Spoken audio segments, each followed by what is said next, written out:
คนละฝนตกงามพี่น้องตกแห้งตกคลองตกงามไม่ได้ฝนนะออกมาเบื้องน้ำ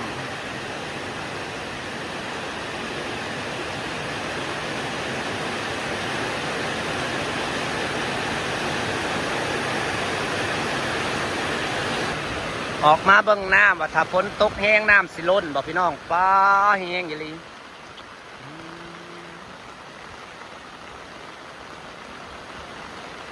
ฟ้าน้ำไปเบื้องทางระบายน้ำเดี๋ยวมันระบายประทันนะ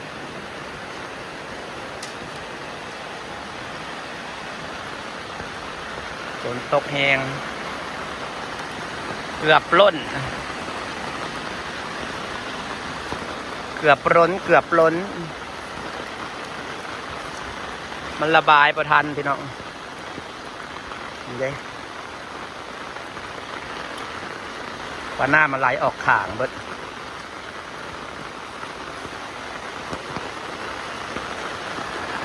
มันสิมีท่ออยู่นี่แล้วก็มีทางระบายลงมาทางนี้อีกพี่น้องนี่กระนั้นยังไหลไปอยากทันฝนแห้งไอเรียหรอ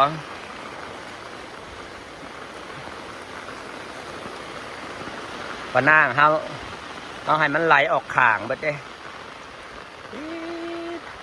ยังใสอยู่คือเก่าจ้ะยังอยากไหลลงนี่อยู่ได้น้ำขุ่นนี่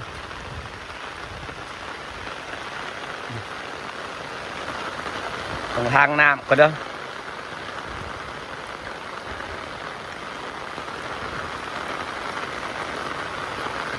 ที่กั้นน้ำเขาเดี๋ยวนี้นะพี่น้องกั้นให้น้ำไหลออกข่างมันก็ไหลอยู่ดิ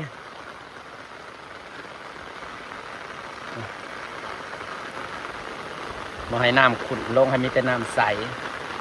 กระใสเด่นพี่น้องล้างทางนี้น้ำมันไหลออกดิ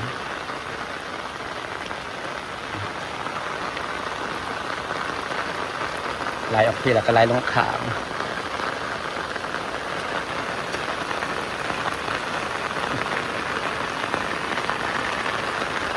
อยากโง่ลงไปพุ่นอีกเด้มันไหลออกมา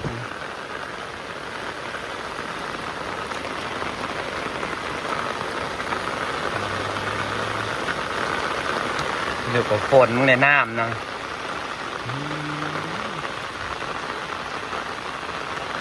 เมื่ออื่นเนี่ยสิมาขุดที่ต้องขุดมันหอดที่ต้องขุดเป็นร่องมาหอดพี่เนาะมันอยากไหลโง่ลงอยู่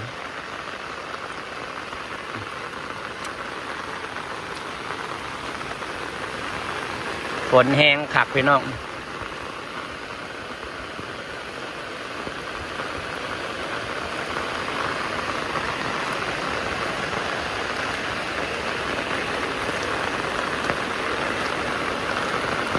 ทางน้ำไหล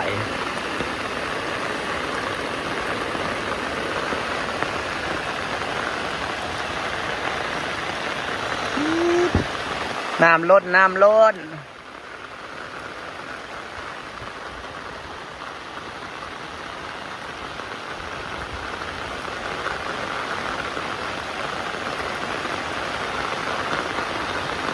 มื่ออื่นว่าสิมาแปลงคลองน้ำไหลใหม่อีกเลยพี่น้องยังอยากไหลย้อนขับไปอยู่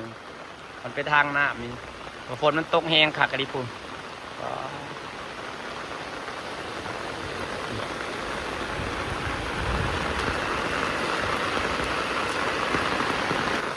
หาเลาะบังปลาปีนพี่น้องเอ้ยฝนตกแห้งปลาเป็น10 ปีนบ้างตกแห้งตกคลองตกงามขักฝนนะพี่น้องปลาได้น้ำหลายเติบด้วยนี่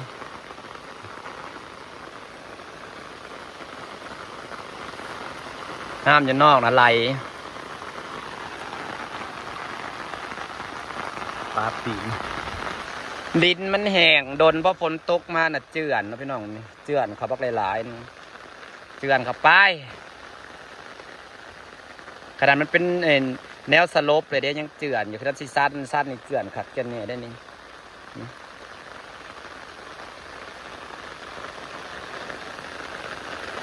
ฝนตกลงมาได้น้ำหลายเติบตกแห้งฟังนี่กระเจือนโอ้ตะพังของมันตกแห้งหลายเมื่ออื่นยังสิมาถ่ายเบิ่งตะพังคอยเจือนแห้งเลยพี่น้องเพิ่นน่ะแต่นี่ก็เจือนลงจนเบิดไม่ได้ถ่วมท่อครับเพิ่น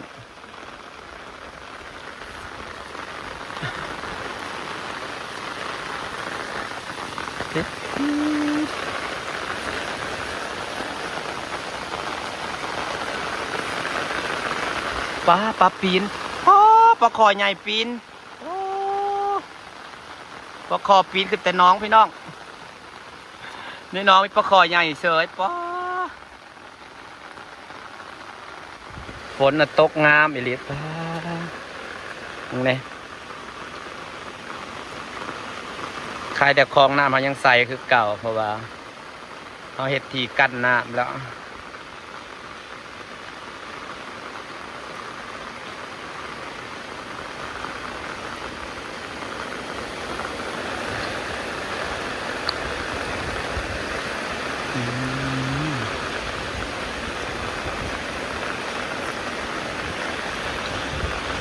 ทางน้ำไหลยังอยากน้อยอยู่ด้วยนี่เด้อ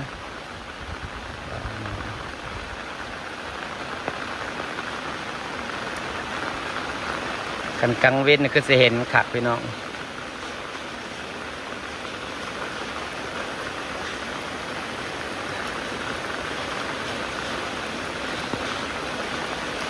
จะได้กุดคลองระบายน้ำให้มันใหญ่กว่านี้ได้นี่มันยังน้อยอยู่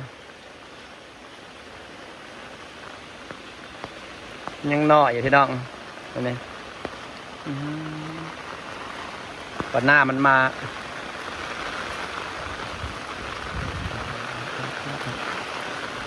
โตหน้ามันมาบดเดินนี่เนาะเดินนะเราลงมา